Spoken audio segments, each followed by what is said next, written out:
안녕하세요. 역사 돋보기입니다. 한국의 구석기 시대를 다룬 지난 영상에 이어 이번에는 한국의 신석기 시대를 다뤄보도록 하겠습니다. 구석기 시대나 신석기 시대나 같은 석기 시대로 역사의 시대가 아닌 역사 이전의 시대, 선사 시대라고 말씀드렸죠. 역사의 시대와 역사 이전의 시대를 나누는 기준은 문자의 발명입니다. 왜냐하면 문자가 있어야 비로소 문명을 읽을 수 있고 그 문명이 국가로까지 발전할 수 있기 때문입니다. 다만 구석기 시대와 신석기 시대도 근본적으로는 아주 다른데 그 이유는 신석기 시대부터 농사를 시작했기 때문이죠. 약 1만 년 전 지구는 마지막 빙하기가 끝났습니다. 세계 각 권역별로 시차가 존재하기는 하지만 약 1만 년 전 이후로 인류는 농경을 시작하게 되었고 농경의 시작을 기준으로 구석기와 신석기를 나눕니다. 인류 역사에서 농경의 시작이 워낙 상징적이고 중요한 기점이다 보니 고고학적 고든 차일드는 농경의 시작이야말로 인류가 읽은 최초의 혁명이었다며 신석기 시대를 신석기 혁명 혹은 농업혁명이라는 개념까지 만들어냈죠. 약 1만 년 전 오늘날의 시리아, 레바논, 이스라엘, 팔레스타인, 요르단 등이 있는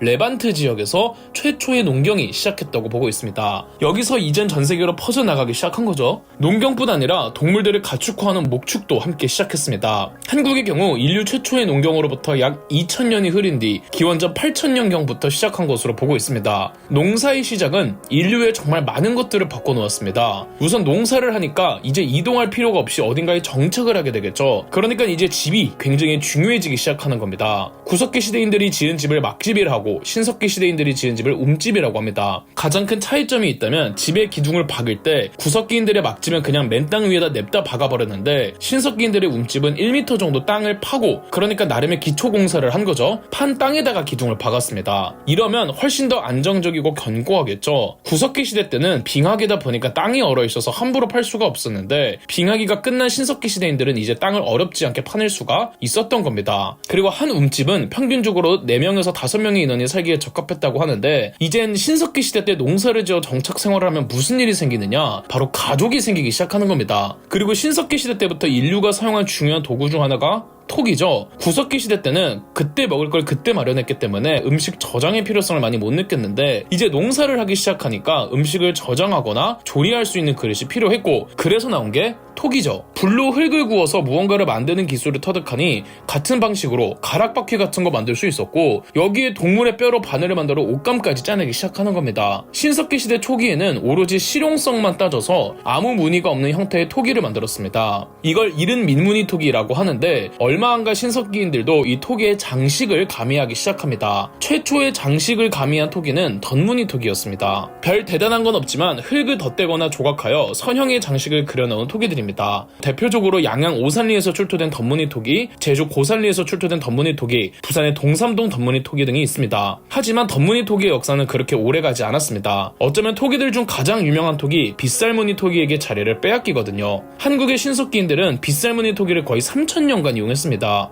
거의 한반도 전역에서 다 출토가 됩니다. 빗살무늬 토기란 뾰족한 무언가로 토기의 빗살무늬의 다양한 장식을 긁어내어 구운 토기죠. 이 빗살무늬는 신석기 시대인들이 생선 뼈무늬를 그려 넣었다는 것이 통설입니다. 희한하게도 한국뿐만 아니라 전 세계 거의 모든 신석기 시대 토기들은 우리의 빗살처럼 기하학적인 무늬를 그려 넣었다는 특징이 있는데요. 미술사학자 아놀드 하우저는 구석기인들은 자연과 동물에 대해 느낀 본능을 예술로 표현했다면 신석기인들은 자연과 동물을 의식으로, 정신으로, 어떠한 관념으로 파악하고 표시하려는 태도를 가졌기 때문에 신석기인들은 구석기인들보다 상대적으로 더 그림을 그릴 때 추상화에 집착했다는 주장을 하십니다. 또한 신석기 시대의 토기 무늬는 세계적으로 봤을 때 크게 두 가지 종류로 나뉩니다. 우선 우리와 같은 빗살 등 줄무늬를 조각한 빗살무늬 토기권은 스칸디나비아 반도에서 러시아가 있는 볼가강, 시베리아를 거쳐서 만주 지역과 한반도 그리고 일본에 이르고 있고 반대로 토기에 색칠을 했던 채도 문화권이 있는데 이 채도 문화권은 비옥한 초승달 지역인 메소포타미아 지역에서 이란과 인도의 인더스강을 거쳐 중국에서 주로 발견됩니다. 그러니까 중국과 한국이 인접한 국가이기는 해도 문화의 원류는 다른 데서 출발했다는 뜻이 되겠죠. 신석기 시대의 또 다른 발전은 도구가 아주 정교해졌다는 것이죠. 신석기 시대도 구석기 시대처럼 같은 석기 시대로 분류하지만 구석기 시대 때는 뗀석기를, 신석기 시대 때는 간석기를 사용했습니다. 뗀석기란 돌과 돌을 부딪히거나 돌과 다른 무언가를 쳐서 떨어져 나간 파편으로 만든 석기였습니다. 그런데 이게 엄청 엄청 미련하고 답답한 게 아니라 구석기인들도 원하는 형태가 나올 수 있는 나름의 테크닉과 기술을 보유하고 있었다고 말씀드렸죠. 여기서 더 발전한 게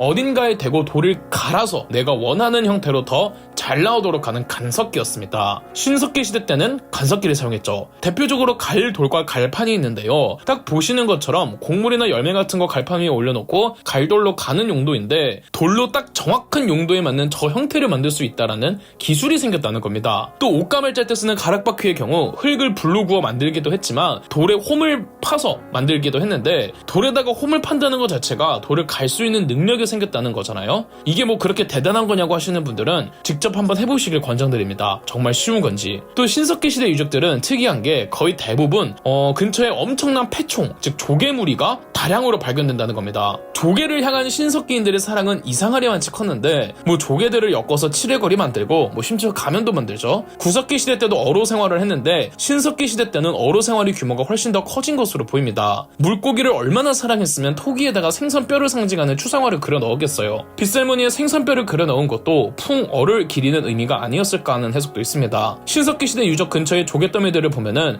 해산물을 신석기인들이 미친듯이 사랑했구나 하고 생각이 드는데 그도 그럴 게 구석기 때보다 신석기 때는 생선을 잡는 도구들이 워낙 세밀하고 정교해지다 보니까 심지어 이음 도구들도 있었고요. 아마 생선 어획량이 구석기 때보다 신석기 때가 비교도 할 수 없을 정도로 어마어마해졌을 겁니다. 그래서 울주에 가시면 반구대 암각화라고 엄청 유명한 게 있잖아요. 고래를 포함한 다양한 어획 활동을 큼지막한 바위 위에 새겨놓은 그림인데 원래는 이게 청동기 시대 유물이라는 게 주류 이론이었으나 최근에는 신석기 시대 유물이라는 주장의 목소리를 얻고 있죠. 물론 신석기 시대도 한계가 있었습니다. 모든 면에서 이제 시작한 시대였는데 어떻게 첫 수를 배부르겠습니까? 우선 농사를 시작하기는 했으나 벼를 재배하는 논농사가 아니라 조, 피, 수수 등의 잡곡들 정도 수확하는 정말 원시적인 형태의 밭농사였기에 수확량이 그렇게 크지는 않았습니다. 신석기 시대 때 농사로만 먹을 거 마련하려고 하면 굶어 죽을 수밖에 없었습니다. 신석기 시대 때 농경은 신석기인들이 할 줄 알게 된 거지 잘하게 된 건 아니라는 뜻입니다. 그러니 신석기인들의 경제생활은 농사보다는 여전히 수렵, 채집, 어로의 비중이 훨씬 컸어요. 그렇다면 여전히 그들의 생활도 정착생활과 더불어 어느 정도는 이동생활도 할 수밖에 없었을 겁니다. 신석기 시대 때 정착생활을 하기는 했지만 정착생활만 했다는 뜻은 아니죠. 그래서 신석기 시대 때도 사회라고 부를 수 있는 정치 공동체로는 발전하지 못했고 여전히 법과 제도적으로 신분제도가 만들어지기는 어려웠죠. 그래도 가족 중심의 집단체는 만들어지긴 했고 그래서 신석기 시대의 사회상은 사회라고 부르기는 애매하지만 그렇다고 사회가 아니라고 할 수도 없어서 시족사회라고 합니다. 그리고 신석기 시대 때는 혼인이라는 개념도 생겼고 혼인은 다른 시족사회의 사람과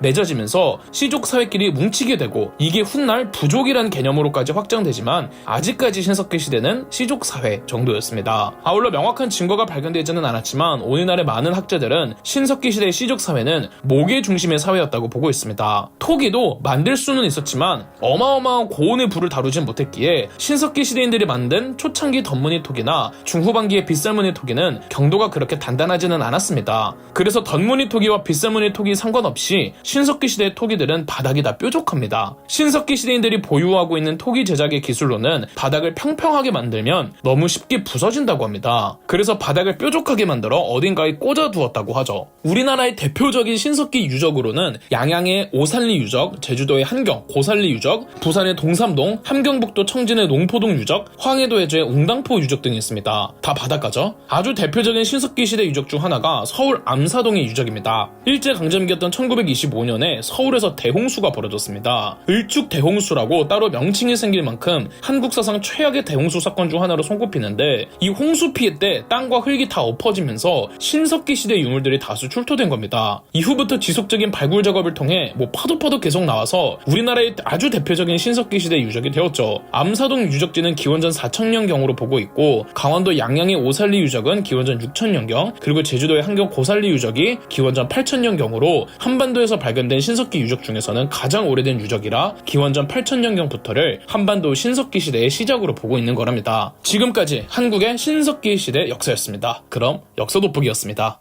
저희 역사 돋보기가 멤버십 가입을 시작했습니다. 멤버십 가입을 해주신 분들 덕분에 영상 제작에 큰 도움이 되고 있습니다. 감사합니다. 영상 재미있으셨다면 구독과 좋아요, 알림 설정까지 해주시면 감사드리겠습니다.